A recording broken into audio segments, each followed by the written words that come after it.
Kung ganito kaya kalaki yung barbecue binibenta sa kanto, bibili ka ba?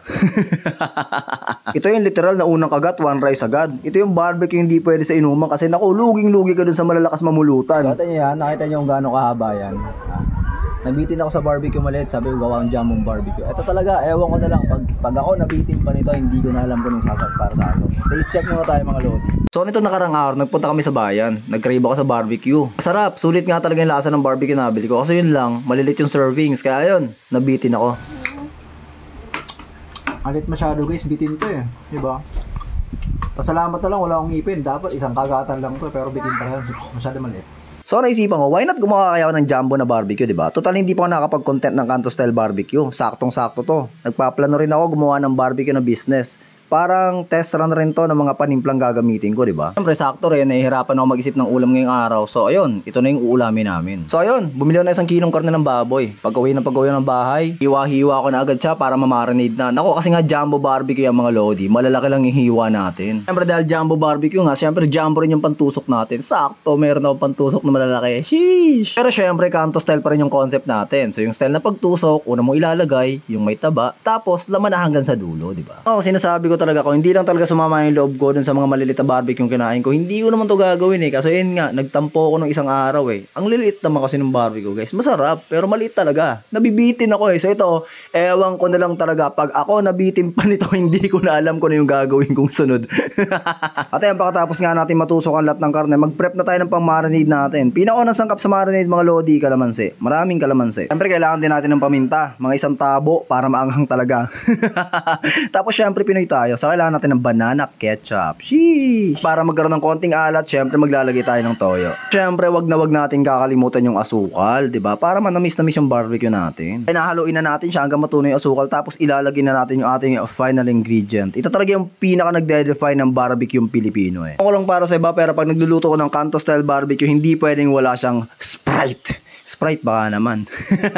Pagkatapos ng konting halo, ayun, pwede na natin siyang gamitin pang marinade doon sa karne natin. Ayun, dahil jumbo barbecue nga yun, ang pinaka-struggle ko talaga, pinaka-issue ko lang, saan ko siya ilalagay para i-marinade? Kasi wala akong ganong kalaking lalagyan eh. Itong una kong pinili, nako, hindi siya kasya at hindi lumubog ng husto yung karne doon sa marinade. So sabi ko, hindi tatagos yung lasa nito. Naghanap ako na ibang pwedeng lalagyan and nakakuha naman ako, kaso kailangan natin gawa ng remedyo. Ayun, nilipat ko siya ng lalagyan, tapos ang ginawa ko, binaloktot ko na rin yung mga pantuhog. Pero dyan at least mga lodi, medyo nakalubog yung karne natin sa marinade. Saktong-sakto yan mga lodi. Sigurado tayo na tatagos talaga dun sa karne yung marinade natin. So, itong jumbo barbecue guys, minarinade ko lang siya ng 4 hours kasi medyo gahol na ako sa oras.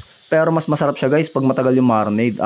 Preferably mga overnight para tagos talaga yung lasa ng marinade dun sa karne. Tapos medyo magiging tender na rin yung karne. So hindi siya makunat pag niluto mo na. Dumating na nga yung 4-hour mark. Tinanggal ko na yung marinade guys para iluto. Kasi yung marinade yun na rin mismo gagawin nating sausawan. Siyempre kailangan din natin gamitin yung para pampunas doon sa niluluto nating barbecue. Bago tayo magluto, kukuha muna tayo ng organic brush mga lodi. Kasi nakalimutan kong bumili ng brush. So wala akong gagamitin para ipambrush natin yung marinade doon sa barbecue natin. So pag wala kayo nun guys, pwede kayong gumamit itong tangkay ng ng saging. Pwede yan. Putol ka lang ng lizard size mo, tapos medyo durugin mo yung dulo. Ayun, may organic brush ka na, di ba? Napakasimple. And ayun nga, kuha na tayo ng konting sauce, tapos maghiwalay na rin tayo ng konting pampunas dun sa barbecue natin. Yung pampunas natin, lalagyan natin ng konting mantika.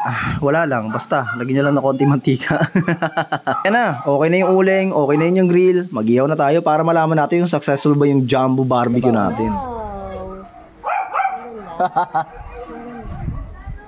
Okay, lapat na natin. Dulok muna to. Dito sa barbecue.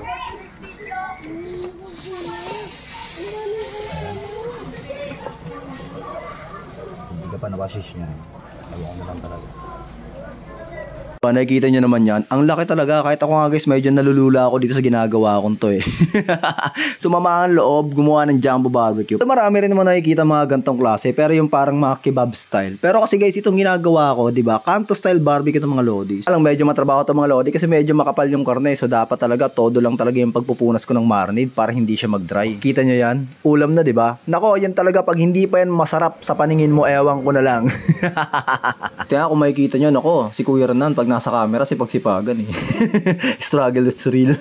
And after around 15 minutes ng pag-iihaw mga lodi, sigurado ako luto na to. So ayan, pinunasan natin ng konti pang marinade, tapos hahanguin na natin yan. Kasi nagugutom na ako eh. Gusto ko nang ma-taste check. Gusto ko nang matikman yung katas ng aking pinaghirapan. Sheesh.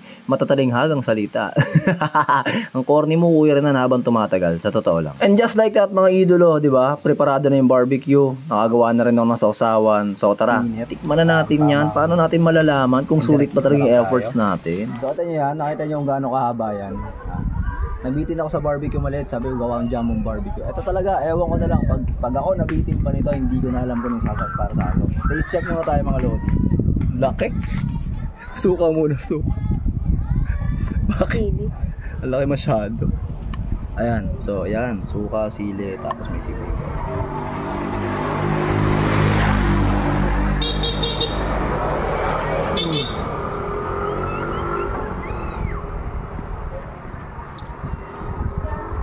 Grabe yun. Kasi ang barbecue nga. Kasi hindi ako masyadong hiwa.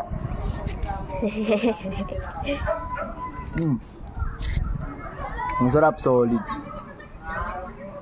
Try natin itong matamis na sauce. Kaso ang problema ko rito, wala akong ngipin. Paano ako ganito?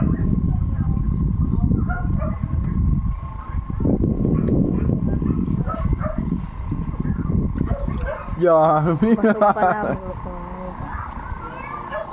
Tikman mo, Tesh. Yan. Kaputan mo lang. Tutok mo lang sa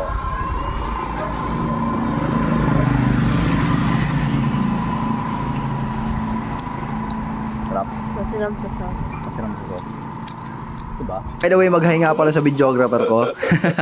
And so, ayan mga lodi, diba? Ngayon, legit talaga, masasatisfy na yung craving si Kuya Renan. And by the way, ako nga pala si Kuya Renan, nag-iisang tambay na may pangarap. Pangarap ko yung mama na ginagawa at kung paano gagawin yun. Ako, hindi ko pa rin po alam at nagsasabing maraming salamat sa lahat ng suporta. Maraming salamat din sa panonood. See you guys on the next one.